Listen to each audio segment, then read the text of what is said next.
somewhere in the hill country of Western Virginia, in a courthouse that still stands today, there is a desk. Not a replica, not a reconstruction, the original desk, moved 3 times over the decades, scratched and stained and silent. Local historians who have handled it describe a faint seam along the inner bottom drawer, barely visible unless you know exactly where to press. For nearly 60 years, nobody pressed in the right place. And for 60 years, the Calloway family controlled every deed, every verdict, every boundary line in Harlan County. They controlled the roads that Cole traveled on.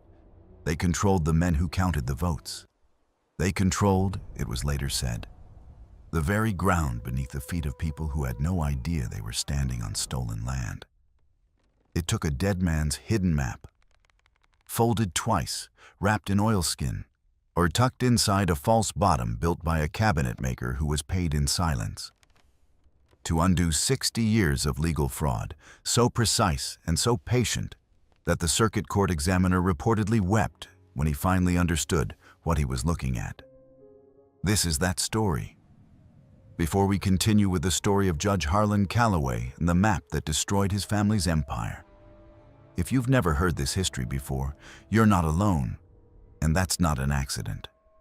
Subscribe to Liturgy of Fear so you never miss a story like this one. Hit the notification bell and drop a comment telling us what state or city you're listening from. We want to know where in the country our listeners are finding us. Now, to understand what that map meant, what it truly meant, you have to understand what Harlan County, Virginia looked like in the winter of 1831. The county had been formally organized less than 2 decades before the events of this story begin. Carved out of the older mountain territories as settlers pressed deeper into the Appalachian interior. It was not a wealthy region, by the standards of the Virginia Tidewater or the plantation estates to the east. The land was steep and forested, threaded with cold creeks that ran brown in the autumn and bone pale in February. The men who first filed land claims there were surveyors, veterans of the war with Britain, small farmers pushing west ahead of debt. Most of them registered parcels of 50 to 300 acres, subsistence plots with timber stands and creek-bottom fields barely wide enough to justify the word farm. But beneath that hill country, there was coal, not the soft surface coal that could be scratched up with a hand tool, but seams of bituminous black running deep and consistent. The kind of deposits that, by the 1840s and 1850s, would make men extraordinarily rich.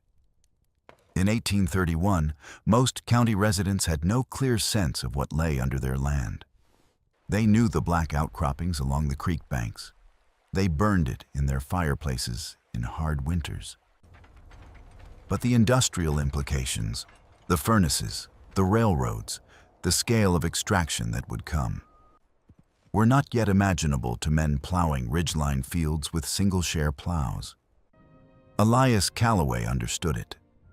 He had come to Harlan County in 1819, not as a farmer, but as a land agent, carrying letters of reference from a Richmond law firm and a surveyor's certification that he may or may not have earned honestly. But he was 31 years old, lean, well-spoken in the careful way of men who have practiced their manner in mirrors. He wore good boots. In a county where most men wore whatever leather they could stitch themselves, good boots meant something. He set up a small office in the county seat, Garfield's Crossing, a settlement of perhaps 400 souls, a mill, a tavern, 2 churches, and an unpainted courthouse that leaked in the spring rains. He offered to help settlers register their deeds properly, to survey disputed boundary lines, to file the correct paperwork with the county clerk. His rates were reasonable. His manner was reassuring. In the first years, his work appeared entirely legitimate. The records from that period, the ones that survived intact, show a surveyor filing measurements that matched physical landmarks, Muck, a land agent helping families navigate a bureaucratic process that most of them found confusing and slightly threatening. Several families from that early period, when later interviewed by circuit court investigators, remembered Elias Calloway with something approaching warmth. He had been patient. He had explained things in plain language. He had brought the paperwork to them rather than making them travel to the county seat. What those families did not know, what almost no one knew at the time, was that Elias had spent a significant portion of the previous 2 years traveling the hill country with a different purpose than the one he presented. Before he opened his Garfield's Crossing office, before he presented his letters of reference, he had walked every major ridge and creek bottom in the area, recording outcroppings, unmeasuring seam exposures, keeping his own private ledger of where the coal lay thickest. He had paid, in several cases, small amounts to local men to guide him to areas they described as having particularly heavy stone coal deposits. He had paid these men to say nothing about the nature of his interest. By the time he opened his office, he already knew which land was worth owning. He knew it not from intuition or general geological knowledge, but from direct, careful observation. A private survey of the county's underground wealth, conducted before he had any official standing there, finished months before any of the people whose land he would shortly be manipulating had any idea who he was. This is the foundation on which everything else was built. The fraud was not opportunistic. It was designed. It was designed before it began, by a man who understood what the land would be worth in 20 years, in 40 years, in a future that the people around him could not clearly see yet. And he was patient enough to wait for that future, while slowly, systematically, quietly, taking from them what they did not yet know they had. By 1827, Elias Calloway was the county surveyor. By 1829, he was also, informally but effectively, the principal advisor to the county court. When the sitting judge, an elderly man named Obadiah Fenn, died of a lung ailment in the winter of 1830, the circuit appointments that followed placed Elias's older brother, Harlan Calloway, in the vacated judicial seat. Harlan was a lawyer trained in Richmond, precise and cold and humorless. He wore his gray hair back in a style that had gone out of fashion in the cities 15 years earlier, in which in Garfield's Crossing made him look distinguished. He believed, genuinely and without apparent irony, that his family's growing authority over the county was simply the natural ordering of capable men above lesser ones. Together, the Calloway brothers formed an arrangement that had no formal name and needed none. Elias surveyed the land. Harlan interpreted the law. Between them, they controlled what a parcel of ground was legally said to be, and what it was legally said to be worth. The families around them, the Combs families, the Sargents, the Cornets, the Sloans, were hard-working people with deep roots and thin margins. Most of them were illiterate or semi-literate. Many had never seen the official surveys of their own land.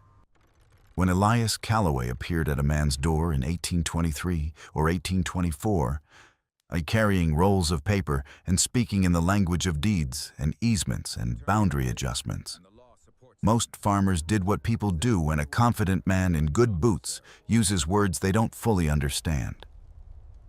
They trusted him. They trusted him because he was helpful. They trusted him because he had been helpful to their neighbors. They trusted him because his brother was a judge, and the county court was the closest thing to settled authority that the region had. And the entire arrangement of society in Garfield's Crossing radiated outward from that courthouse. And it was very difficult for a man farming 80 acres and worrying about his children's winter to imagine that the courthouse itself was part of the problem. That trust would take decades to fully betray. And by the time it did, Elias was dead, and Harlan was deep in the most comfortable phase of his power, and the county had changed entirely around them. The man who first pulled at the thread that would unravel everything was not a lawyer, not a circuit court examiner, and not a crusading newspaper editor. He was a schoolteacher named Edmund Prater, 27 years old, recently arrived in Garfield's Crossing from a teaching position in Wise County, and he stumbled into the middle of it because of a dead woman's trunk. In the autumn of 1857, a widow named Lucinda Combs died at the age of 73. On a farm she had worked alone since her husband, Cornelius Combs, had passed 14 years earlier. She had no surviving children. Her nearest living relative was a nephew, Thomas Combs, who had moved to Kentucky as a young man and made his way as a carpenter's apprentice, and later as a journeyman builder. When word reached him in October that his aunt had died and that there appeared to be some dispute about the farm's ownership, Thomas Combs made the journey back to Harlan County. He arrived in early November to find that the farm, 112 acres of creek bottom and timber, registered in Cornelius Combs's name in 1818, had already been claimed by the Callaway Land Company in a debt proceeding that Thomas had never heard of, that Lucinda had apparently never understood, and that had been filed and adjudicated with remarkable speed in the weeks immediately following her death. It should have ended there. It ended there for many families. A man without money for a lawyer, without influence, without the kind of name that opened courthouse doors. He came, he looked at the papers, and he was told the proceeding was lawful, and he went away. Thomas Combs almost did the same. But before he left the county, he stopped at the schoolhouse where Edmund Prater had recently taken the teaching post, because Prater boarded with a distant Combs relation, and Thomas needed a place to sleep before his return journey. The two men talked. It was the kind of conversation that happens in the cold, in a small room with a fire, between a man who has just lost something and a younger man who is still idealistic enough to be genuinely angry on his behalf. Prater had only been in Garfield's Crossing a few months, but he had already noticed things. The way the land records at the courthouse were organized, or rather, disorganized. The way certain deed books had pages that appeared to be out of sequence. The way the current county surveyor, a man named Aldous Pickett, who operated under Harlan Callaway's direct patronage, filed surveys that were difficult to reconcile with the physical landmarks described in older documents. Prater was not a lawyer. He was a schoolteacher who had grown up helping his father, a small county clerk in Wise County, organize legal filings. He knew what properly kept land records looked like, and what he had seen in the Harlan County Courthouse in his first weeks there had made him uneasy in a way he could not yet articulate. Thomas Combs showed him the debt proceeding papers. Prater read them twice. Then he asked if Thomas still had his aunt's papers, her original documents, anything her husband might have left. Thomas had one thing: a trunk. He had brought it with him from the farm before the Callaway Company's men arrived to take possession of the property. It was Lucinda's keeping trunk, the kind of flat, cedar-lined box that rural families used to store documents, correspondence, valuables. Inside it was the usual accumulation of a long life. A Bible with family names written in the front pages, a small amount of paper currency that had lost most of its value, letters, and, folded at the very bottom under a piece of cotton batting, a hand-drawn map. The map was old. It had been drawn on heavy paper that had yellowed to the color of old cream, and it showed a section of creek bottom and ridgeland in what was clearly Harlan County terrain, though none of the official names were used. The boundary markers were trees and rock outcroppings, and a particular bend in the creek that Prater would later find described identically in the 1818 deed registration. In the corners of the map, there were measurements, hand-calculated distances, bearing angles, the kind of notation a surveyor would make in the field. And in the lower right corner, in a clear, careful hand, were 2 lines of text. The first line read, "Surveyed and confirmed, October 14th, 1818. Cornelius Combs, grantee." The second line read, "E. Calloway, County Surveyor." Prater stared at that for a long time. Then he carried the map to the window and held it up to the thin November light, and saw what he had not seen before. A second sheet, almost translucent, pressed flat against the back of the first and attached to it along one edge. And this second sheet was covered in notations in the same hand, measurements, calculations, and along one margin, a column of numbers followed by initials. The initials appeared 7 times. The same initials 7 times. H.C. Harlan Calloway. Prater sat down on Thomas Combs's borrowed cot and did not speak for several minutes. What the second sheet appeared to show, what he would spend the next 4 months working to confirm, was a private accounting of adjusted survey figures, the official measurements that appeared in the public deed books, and alongside them, the actual field measurements from which those official numbers had been derived. In every case where the 2 figures diverged, the adjustment ran in the same direction. It subtracted acreage from the registered parcel, acreage that then appeared without explanation are in Calloway Land Company filings in subsequent years. It was not proof. Not yet. A hand-drawn map in a widow's trunk, with numbers in the margin, proved nothing in a court of law. But it was a window into a mechanism. And now that Prater had seen the mechanism, he could not stop seeing it. The winter of 1857 into 1858 was one of the coldest that Western Virginia had seen in a generation. The creeks froze hard enough for cattle to cross on the ice, and the ridge roads became impassable for weeks at a time. It was, in a strange way, the right season for what Prater was doing, because the isolation forced a kind of methodical patience that the work required. He could not travel.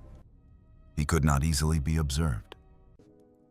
He sat in his room above the schoolhouse night after night, yet with candles and the courthouse documents he had spent months quietly borrowing, reading, and returning before anyone noted their absence. He had help, though he was careful about it. The circuit court in Garfield's Crossing employed a filing clerk named James Arden, a slight man in his 40s who had worked in the courthouse for nearly 20 years and who had developed, over those 2 decades, a comprehensive and repressed horror at what he saw moving through the land record books. Arden had said nothing for 20 years because he had a wife and 3 children, and because Harlan Calloway was still, in the winter of 1857, a sitting judge. But Arden was the kind of man who kept things.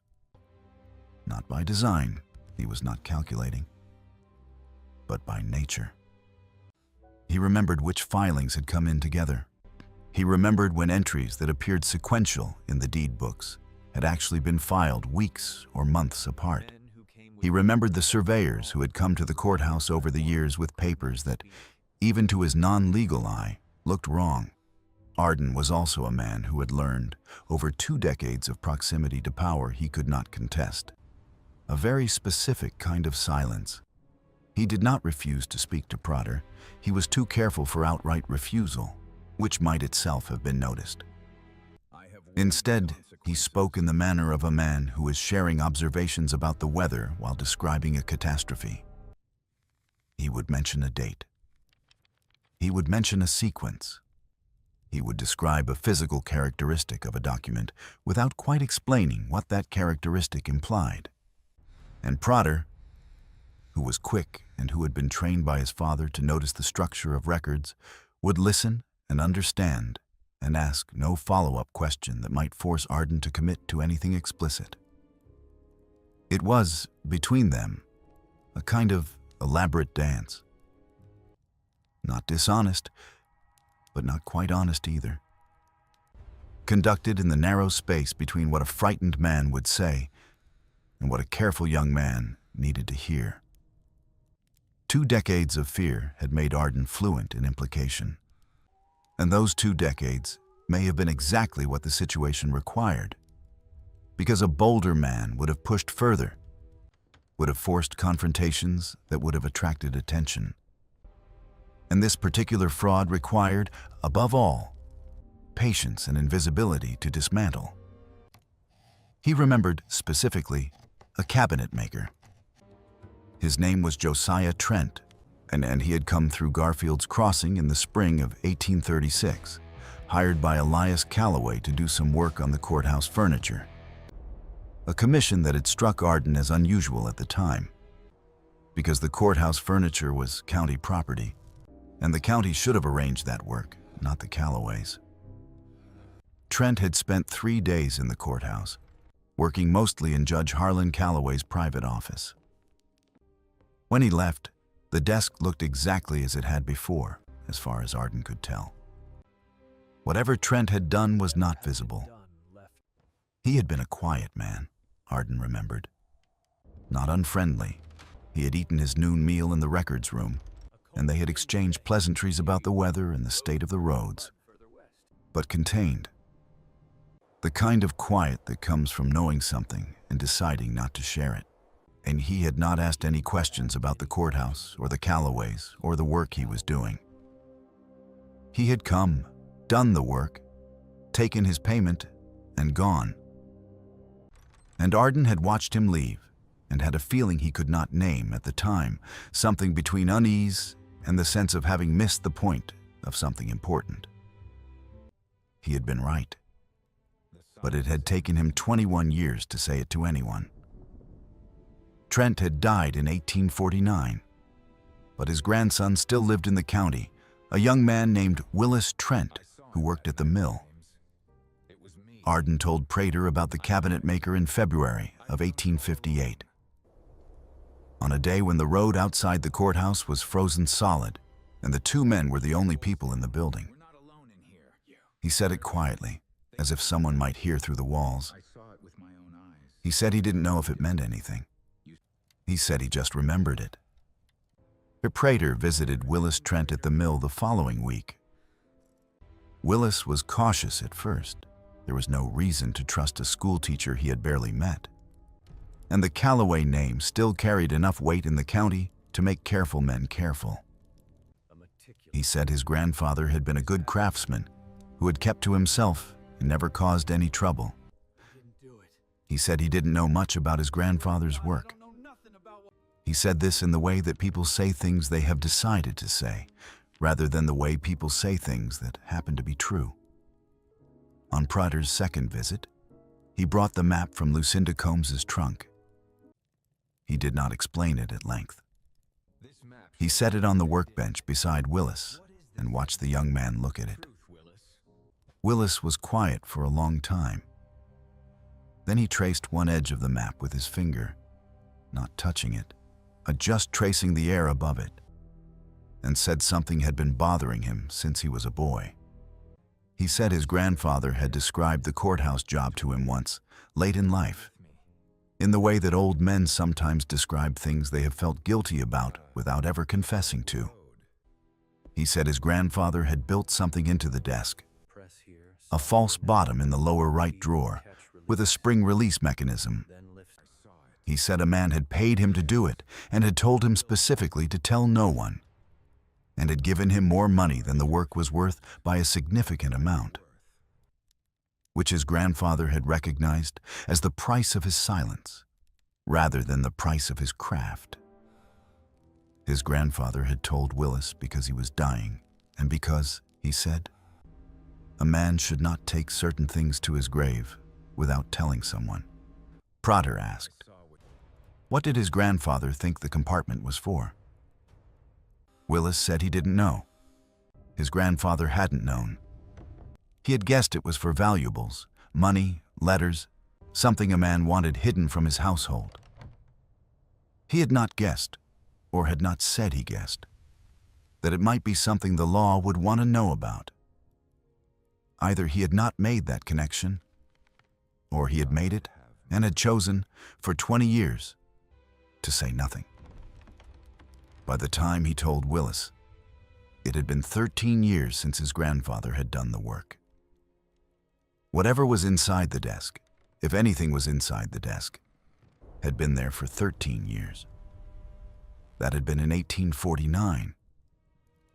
The desk had sat in the judge's chambers for another 8 years before Edmund Prater walked into Garfield's Crossing and had the particular combination of intelligence, stubbornness, and righteous anger that made him the right person to hear what Willis Trent had to say. Prater thanked him and walked back to the schoolhouse through the February cold. And that night, he wrote in the small notebook he had started keeping, "There is something inside the desk. The question is whether it is still there after 22 years. The question after that is whether I will ever be in a position to find out." Getting inside the courthouse after hours without authorization was not something a county school teacher could do without serious risk. Prater understood this clearly. He was not a reckless man. He was methodical and aware of his own vulnerability. He had no legal standing. He had no official relationship with the court. What he had was a trunk full of documents that suggested fraud, on a filing clerk who was afraid to be seen in public talking to him, and the name of a dead cabinet maker. Through February and into the first thaw of March, Prater continued his careful work at the courthouse, visiting only in ordinary daylight hours, requesting only the documents that a citizen had legitimate reason to request. Deed book indices, county plat records, the public-facing survey logs. He was building what he thought of as the visible architecture of the argument. What could be proven without the map in the desk if it turned out the map was gone or had never been there, or had been retrieved by someone in the 22 years since Elias Calloway died? The visible architecture was not nothing. He could demonstrate through the deed records alone that parcels adjacent to Calloway holdings had a pattern of acreage reduction at moments of transfer. Small adjustments, 2 or 3 acres here, 5 there, the kind of thing that looked like rounding error until you mapped it across 40 years and noticed that the rounding always ran the same direction, always against the smaller landholder, always in favor of the name Calloway, appearing somewhere in the subsequent chain. It was not proof. A defense lawyer would call it coincidence. But it was a pattern. And patterns, Prater had come to believe, were the thing that liars found hardest to erase completely. Because liars who are meticulous enough to erase every individual instance of fraud are rarely meticulous enough to examine what the instances look like assembled together. But he also found something he had not expected: a second generation of the mechanism. The original scheme, as far as he could reconstruct it, had belonged entirely to Elias Calloway. His surveys, his adjustments, his private accounting. But Elias had died in 1851, and the pattern in the deed books did not stop in 1851. It continued, in slightly different form, into the mid-1850s. The acreage adjustments became less frequent, but larger. The debt proceedings, manufactured debts assigned to landowners who could not adequately challenge them in a court where Harlan Calloway sat as judge, became the primary instrument in the later period. The survey fraud had been Elias's method. The judicial fraud was Harlan's continuation of it, adapted to the tools at his disposal once his brother was no longer alive to survey the land himself. Or this was the thing that made Prater feel something beyond intellectual interest, something colder, more visceral, when he thought about it late at night. Elias had built the system. Harlan had inherited it and run it for the better part of a decade, not as his brother's scheme, but as his own, perfected and expanded. The two brothers had apparently never needed to discuss any of this openly. It had passed between them the way certain kinds of knowledge pass in families. Through observation, through participation, through the gradual recognition that you are the heir to something that has no legitimate name. Arden confirmed this, cautiously, in one of their brief conversations. He said that in the years after Elias died, the complaints he sometimes heard from landowners about debts they didn't remember incurring was about judgment proceedings that moved faster than anyone expected, had a different texture than the earlier ones. Earlier complaints had been about surveys that didn't look right, about boundary lines that had moved between one filing and the next. Later complaints were about the court itself, proceedings that seemed to resolve before any meaningful defense could be mounted, witnesses who were somehow unavailable on the day they were supposed to appear, documents that were entered into evidence, and then, when people tried to reference them later, were difficult to locate in the record. If you're following along and starting to form your own theory about how all of this was kept hidden for so long, drop it in the comments. And if you haven't already, subscribe to Liturgy of Fear and leave a like. Your engagement is the reason stories like this one stay alive. Harlan Calloway had been using the bench, not clumsily, not in the way that gets noticed immediately, but in the way that a man who has presided over a court for 25 years knows how to use it. Through timing, through procedural maneuver, through the power to decide which arguments were material and which were not, which witnesses' testimony was credible and which was not, which debts were properly documented and which were not. A judge who decides all those things, in a county where no one has the resources to appeal to a distant circuit court, has enormous power over the direction of money and land.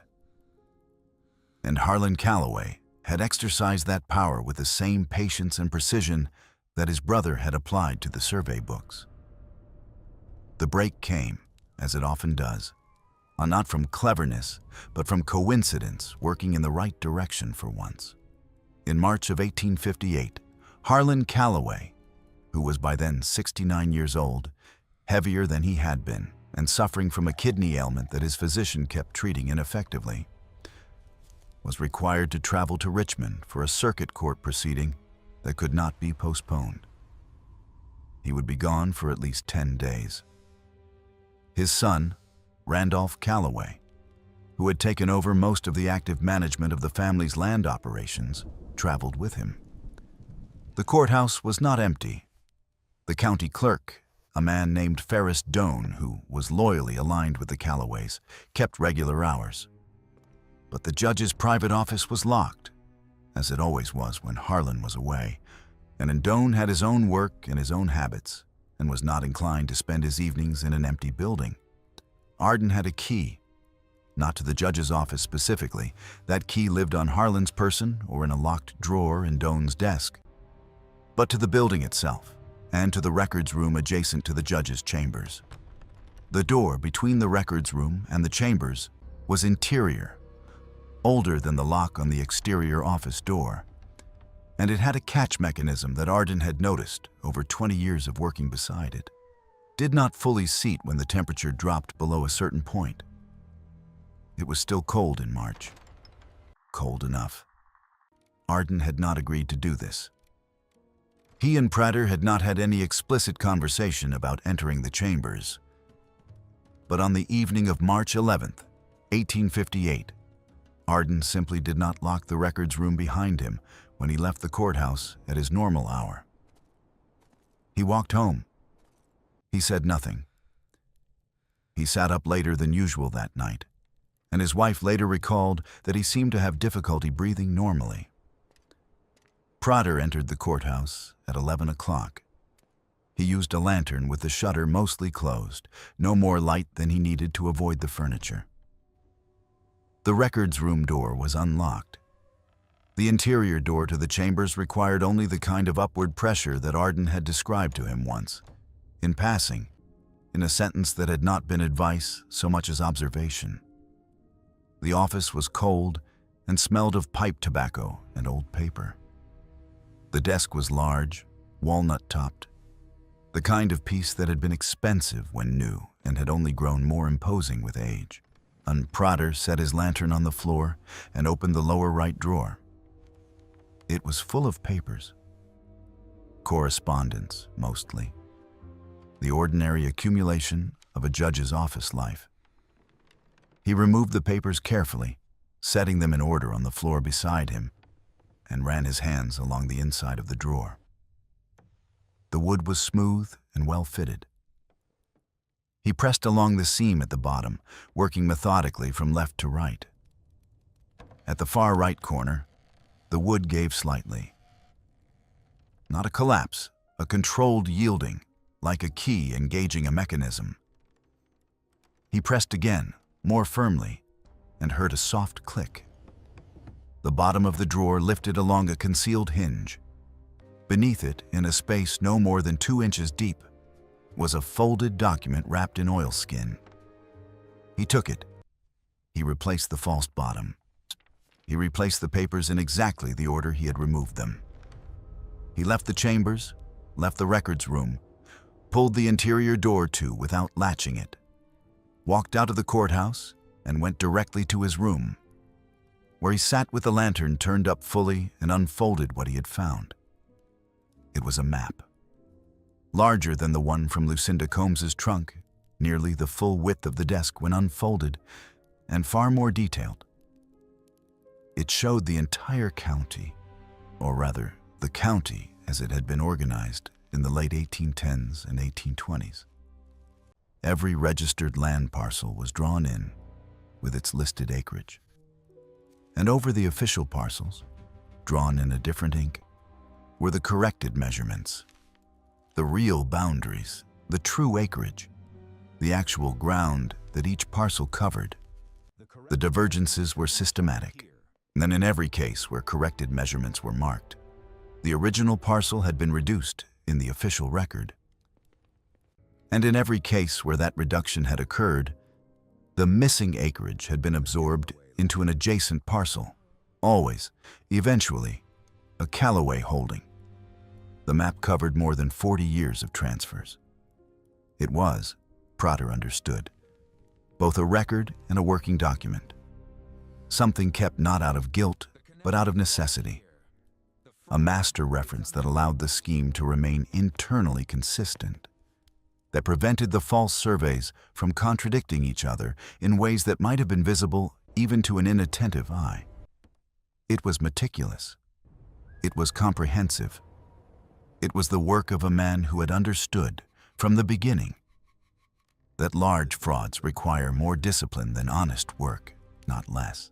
At the bottom of the map, in the same careful hand as the notation on the Combs document, was a date, March 1836, the month and year that Josiah Trent, the cabinet maker, had built the false bottom.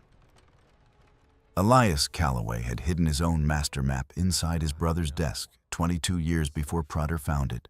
He had died in 1851 without apparently having retrieved it. What Prater did next was not what a reckless man would have done. He did not go directly to the county clerk. He did not confront Randolph Callaway when the family returned from Richmond.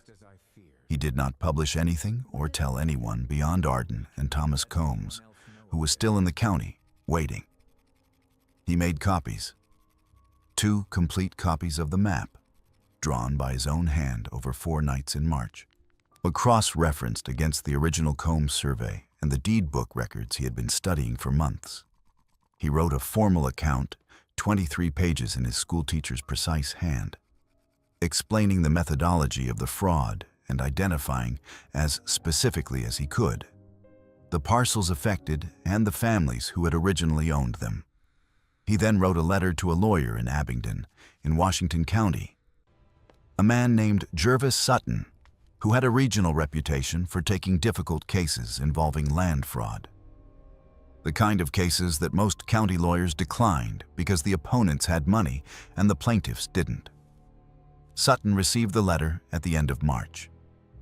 He wrote back in 2 weeks, cautious but interested. He said if the documentation was what Prater described, that it was the most systematically organized case of survey fraud he had encountered in 30 years of practice. This was the moment when the situation became dangerous.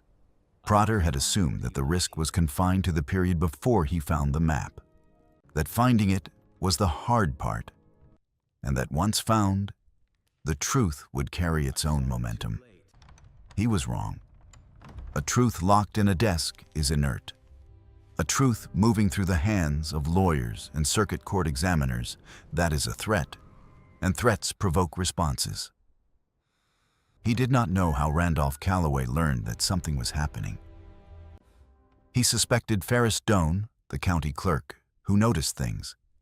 He suspected that Arden, under pressure, had said something he hadn't meant to say. He never determined the exact mechanism, and what he did know was that the Calloway network in the county was not simply a family. It was an ecology. 23 merchants, mill operators, innkeepers, and tradesmen in Garfield's Crossing and the surrounding settlements depended on Calloway patronage in one form or another. Contracts for county work, favorable terms on loans arranged through Calloway connections, preferential treatment in the small disputes that landowners brought to the county court year after year. These men were not co-conspirators. Most of them had no idea what the Calloway land operation actually consisted of. But they were attentive, in the way that people who depend on powerful families are always attentive, to signs that the family's power might be under threat. And an out-of-county school teacher spending evenings at the courthouse, out requesting old deed books, meeting quietly with a carpenter from Kentucky and a terrified filing clerk. That was the kind of thing that observant men noticed and mentioned to other observant men, without quite understanding what they were passing along. In early May of 1858, two things happened within the same week. First, Protter's room above the schoolhouse was searched. He knew because he had left small indicators, a thread across a drawer, a book placed at an angle. The kind of thing a man does when he has become careful. The search had been thorough. Whoever had done it knew what they were looking for. They had not found the copies of the map, which Prater had stored in the schoolhouse's cellar behind a loose stone, not in his room. They had not found his written account, but they had found his notebooks, and they had read them. Oh, and they had left them, an act of confidence or threat, or both. The notebooks contained observations and questions, calculations and cross-references, but no conclusions explicit enough to be incriminating on their own. Whoever had read them would understand that Prater was building something. They would not yet know how far along it was. Second, Thomas Combs was approached on the road between Garfield's Crossing and his boarding house by two men he did not recognize, who told him that his aunt's debt had been an honest proceeding, that the farm was lawfully Calloway property, and that continuing to pursue the matter would be bad for everyone involved, especially people from out of the county who didn't understand local arrangements. Thomas was a large man and not easily frightened, but he was alone on a road in a county where the judge and the county surveyor shared a name, and he understood what he was being told. The men were polite. That was the worst part of it, he said later.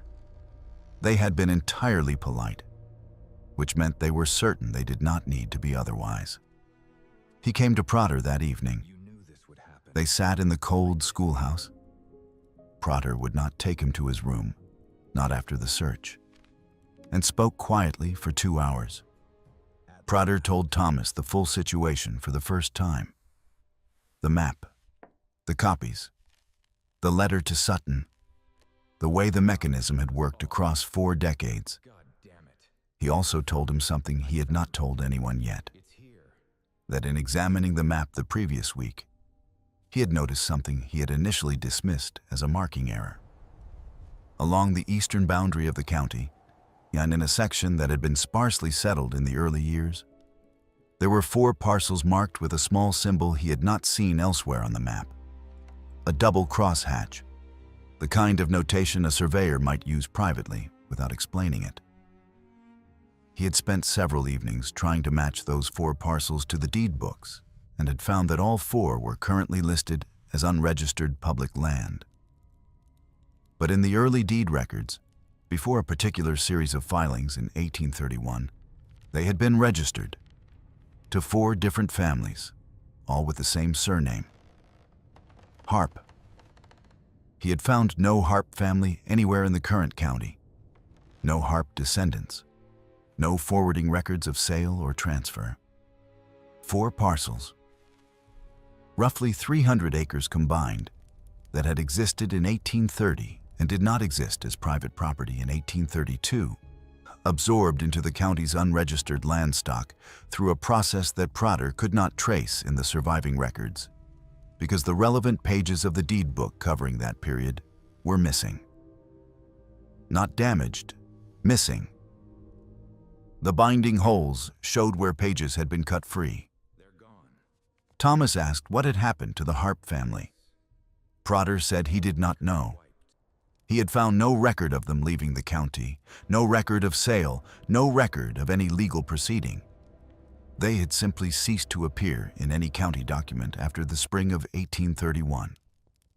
The schoolhouse was very quiet for a moment. Outside, the May evening was cooling quickly, the way mountain evenings did even in late spring. Thomas said, "Then we need to get out of this county before we send anything." He was right. They left Garfield's Crossing on a Monday morning in mid-May, with separately 3 hours apart, both claiming ordinary errands in neighboring towns. Prater carried the copies of the map and his written account inside the lining of his coat. Thomas Combs carried the original map from the courthouse desk, which Prater had never returned. A decision he had made without fully deciding, the same way people sometimes make the most consequential choices of their lives. What happened to the 4 Harp family parcels, and to the 4 Harp families themselves, was never resolved by the proceeding that followed.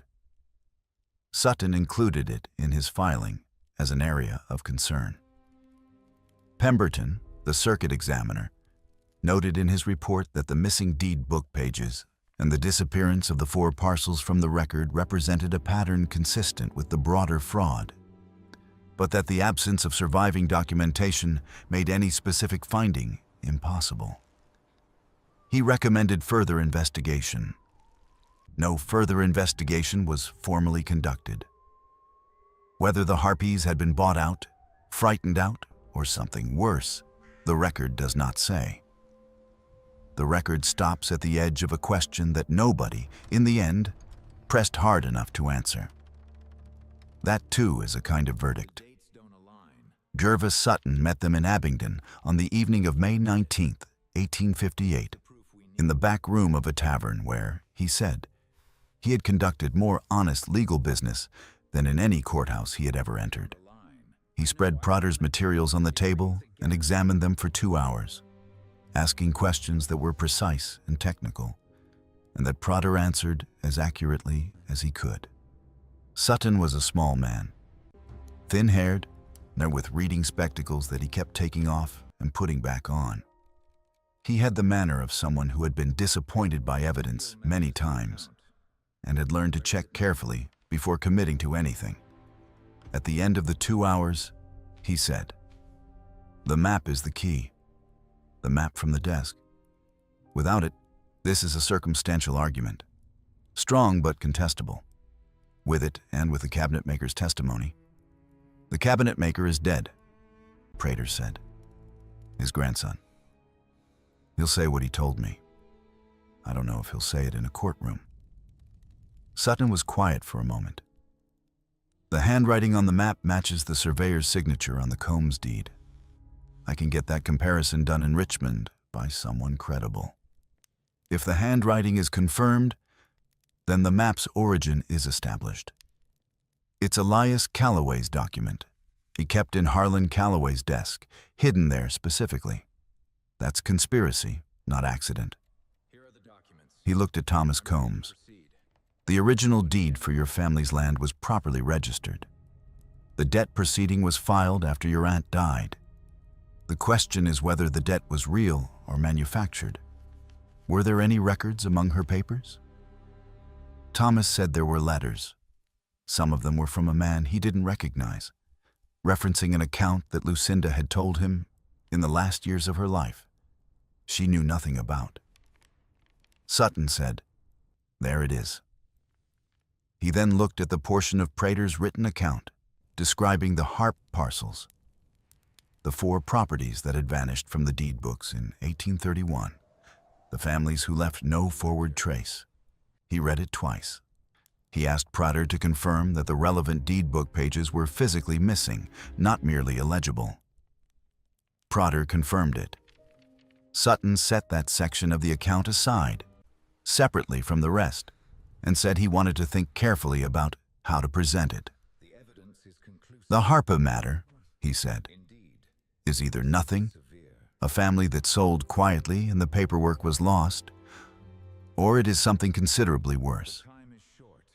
If we press it in the filing, we risk the court treating it as speculation and allowing the defense to use it to undermine the credibility of everything else. If we leave it out, we allow something potentially very serious to remain unexamined. He thought about it for 3 days. In the end, he included it, not as a central claim, but as a documented anomaly requiring investigation, a question embedded in the filing rather than an accusation. It was, Prater later wrote, the most careful piece of legal judgment he had ever witnessed. A man deciding, in full awareness of what he might be describing, to name the shape of something he could not fully see. The filing went to the Circuit Court in Richmond in July of 1858. Sutton was meticulous about the choice of venue. He did not trust any jurisdiction where the Calloways had influence, and he was correct to be cautious, because when word reached Garfield's Crossing of what had been filed, the response from Randolph Calloway was immediate and forceful. He retained 2 lawyers from Lynchburg and filed a counter-petition arguing that the map was a forgery, that Prater had fabricated or altered the document to support a fraudulent claim, and that the entire proceeding was an attempt by outsiders to unsettle lawful property rights established over 40 years. The language of the counter-petition was careful and confident, and framed Prater specifically as the wrongdoer. A young man with no roots in the county, no stake in its welfare, motivated by unclear grievances. It was a strategy that had worked before in other courtrooms against other accusers. The powerful have always understood that the most effective defense against being accused of fraud is to accuse your accuser in return, and to do it in language formal enough that the accusation feels like the real proceeding. But Sutton had anticipated it. He had spent the 2 months between the filing and the first Richmond hearing locating additional evidence that Prater had not found. A second surveyor, then active in the county in the early 1840s, who had filed a formal complaint with the county court in 1843 about discrepancies in the official deed books. The complaint had been received by the court, docketed, and then, somehow, never acted upon.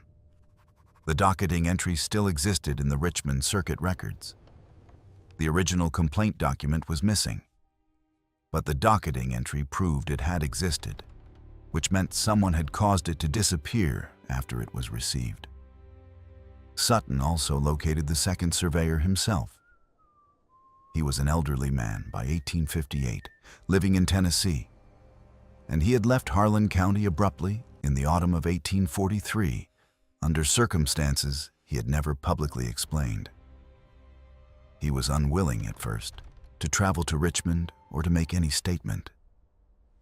He said he had put it behind him. He said he was old. He said it was a long time ago. Sutton traveled to Tennessee in June of 1858 and spent 2 days with him. Whatever was said in those 2 days was not recorded, but the old surveyor agreed to provide a written affidavit, notarized in Tennessee, describing what he had found in the Harlan County deed books in 1843, what he had filed, and what had happened to him in the weeks after his complaint was received, which included, he said, a visit from 2 men who arrived unannounced at his rented room in Garfield's Crossing and told him, very quietly, that it would be better for his family if he found work in another county. He had found work in another county, He had found work in Tennessee, and he had not spoken about any of it for 15 years. His affidavit was entered into evidence. The circuit examiner assigned to the case was a man named George Pemberton, 52 years old, with a reputation for thorough and unsentimental work.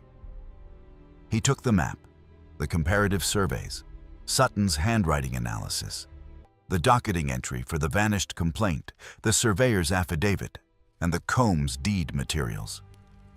And he spent 6 weeks examining them in a room in the Richmond courthouse.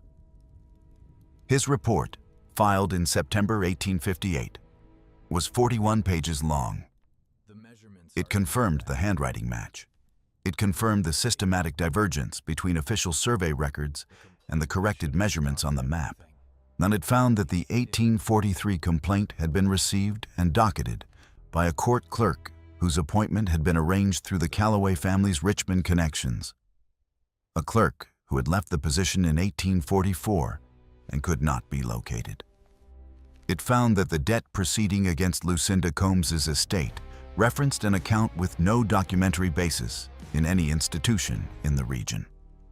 Pemberton's conclusion, in the measured language of legal examinations, was that the evidence supported a finding of systematic survey fraud extending from approximately 1820 to at least 1851, involving the deliberate manipulation of official land records, the corruption of at least one court filing process, and the enrichment of the Calloway family through the unlawful absorption of land belonging to at least 31 identified parcels.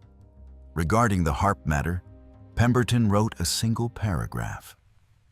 He noted that the missing pages, the absence of any documentary record of the 4 families after 1831, and the pattern of the surrounding entries were consistent with the broader fraud and warranted formal investigation. He recommended that the Virginia Attorney General's office take up the question independently of the current proceeding.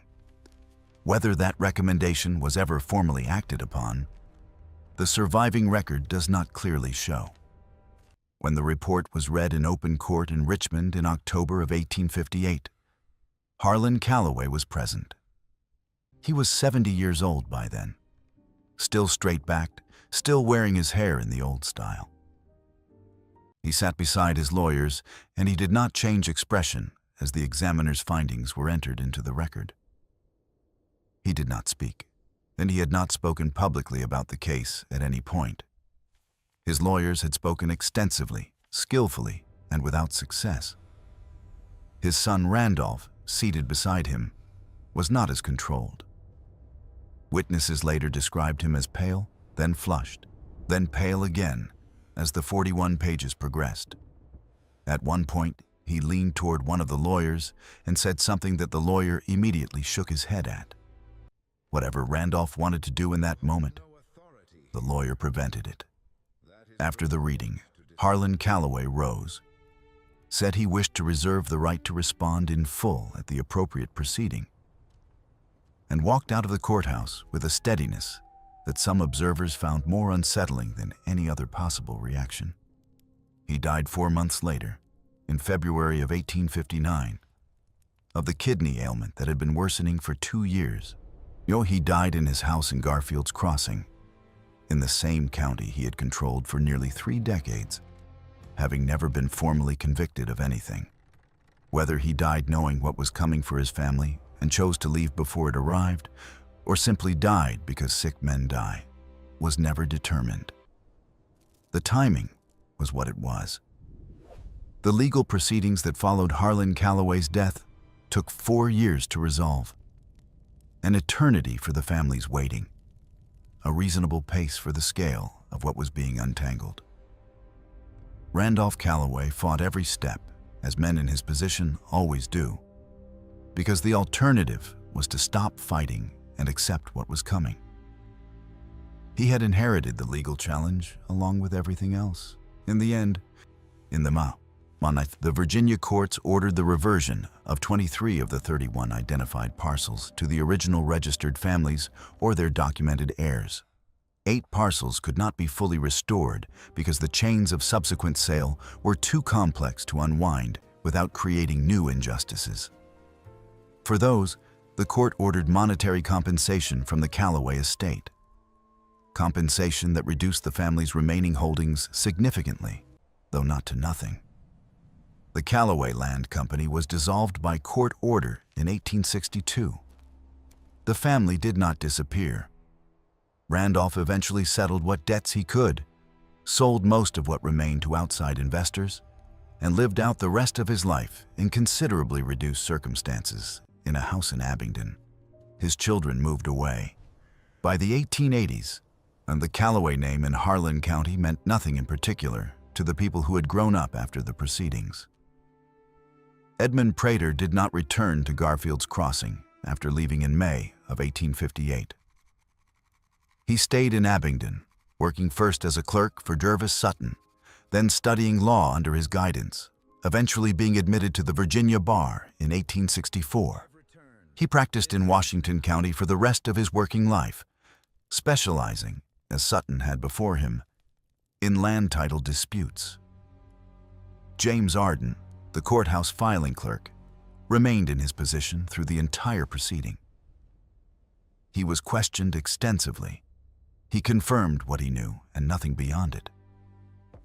After the Callaway proceedings concluded, he continued to work as the county's filing clerk until his retirement in 1871.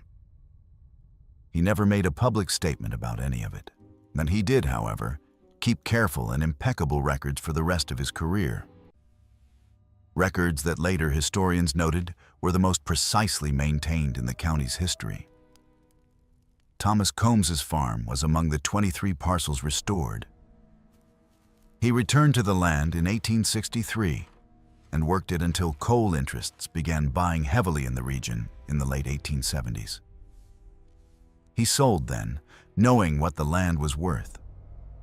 Knowing, finally, what it had always been worth.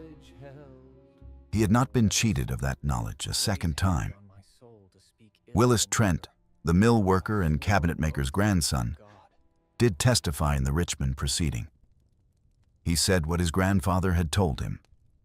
He said it clearly and without embellishment.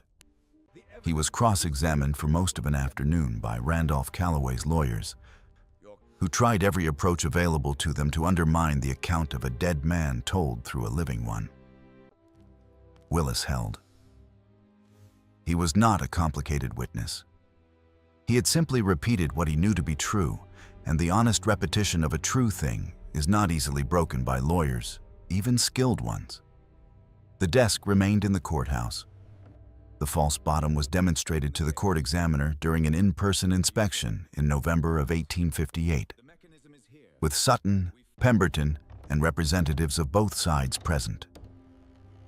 The spring mechanism functioned exactly as Willis Trent had described.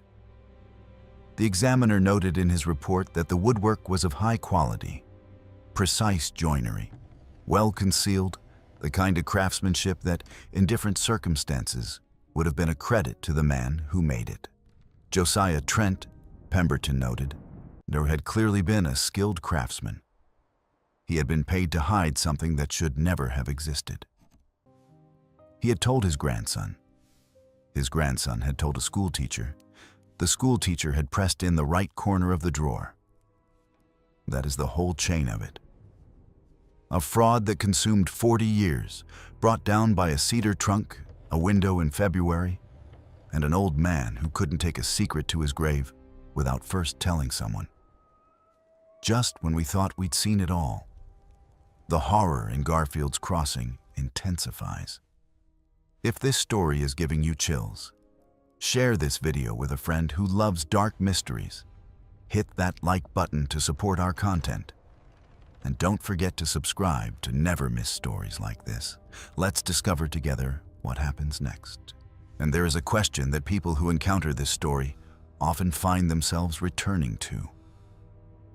Not about the law, not about what was recovered or what was not, but about Elias Callaway himself, about the man who built the mechanism in the first place. He had the map made in 1836, at the height of his power, and he hid it inside his brother's desk. He could have destroyed it. There was no reason, from a purely self-protective standpoint, to preserve a complete record of his own fraud. The map was only useful if you needed to keep track of the scheme's internal consistency, if you needed to make sure the false numbers didn't contradict each other. After a certain point, once the surveying work was largely done, that function was finished. And yet he kept it, had it hidden carefully by a skilled craftsman, and as if the documentation itself had become something he could not let go of. A record of what he had built, even if what he had built was a crime.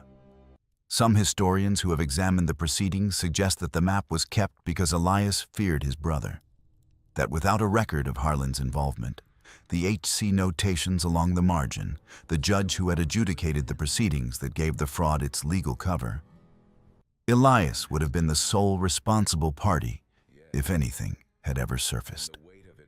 The map was, in that reading, not a personal document, but a mutual guarantee. If this comes apart, it comes apart for both of us.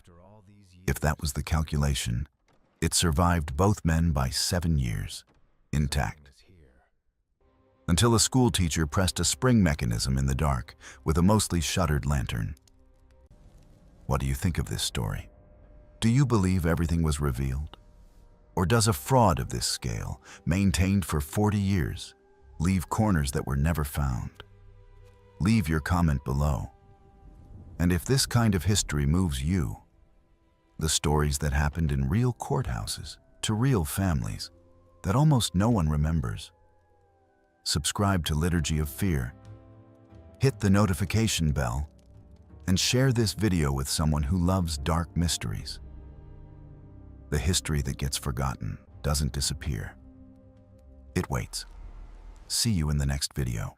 They say just forget. Move on like it's easy. But forgetting you feels like remembering someone I've never seen.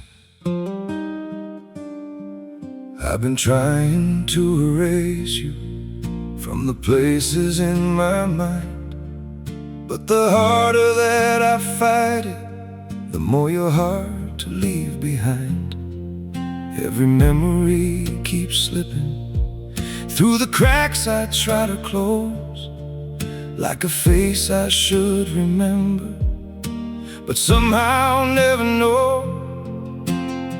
Forgetting you feels impossible, like chasing something I can't hold, like trying to remember someone that I've never even known. I keep reaching through the silence for a past I can't undo, 'cause letting go of what we had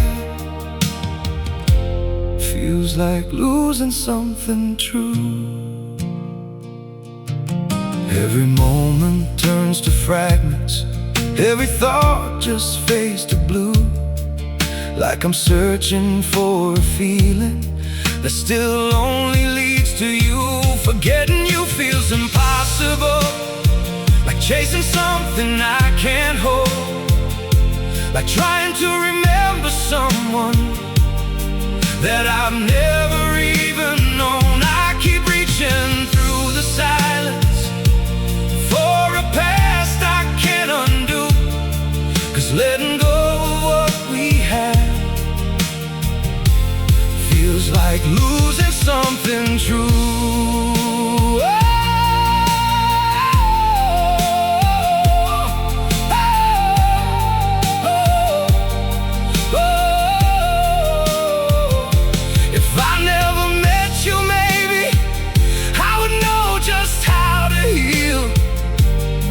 But now every empty moment still reminds me what is real.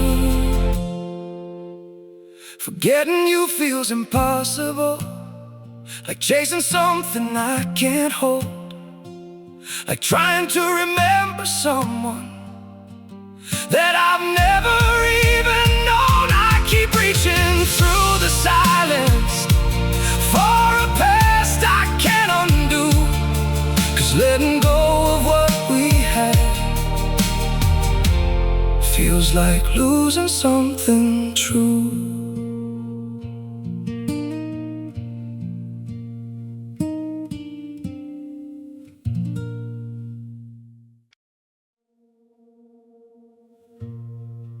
Don't pity me. My heart doesn't need your mercy. I can still stand on my own.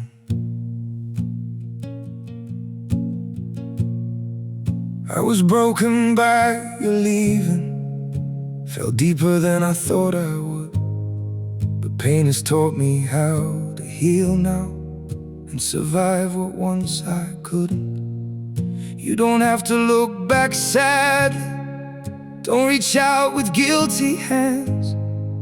What you shattered made me stronger. Now I rise where I once collapsed.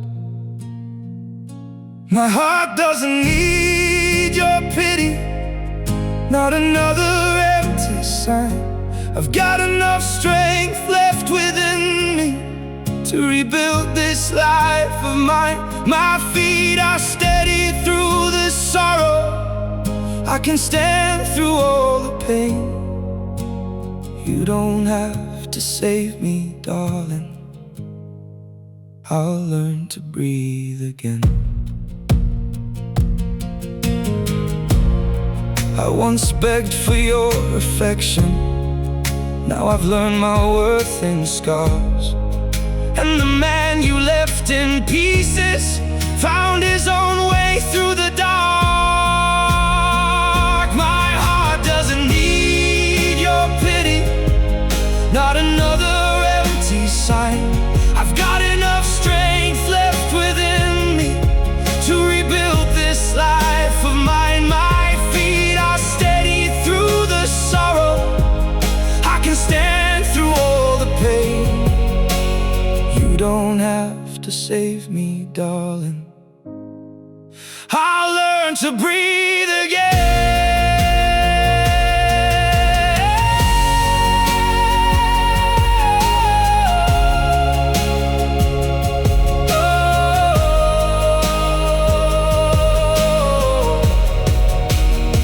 So keep your sympathy behind you. I don't need what's left undone. Sometimes losing who once broke you is how healing has begun.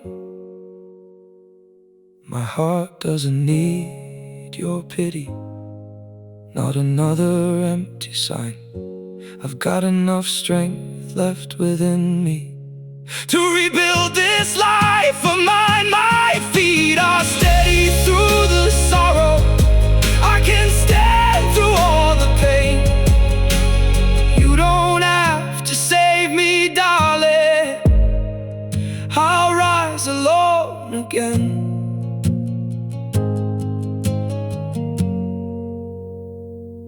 I'll rise alone again.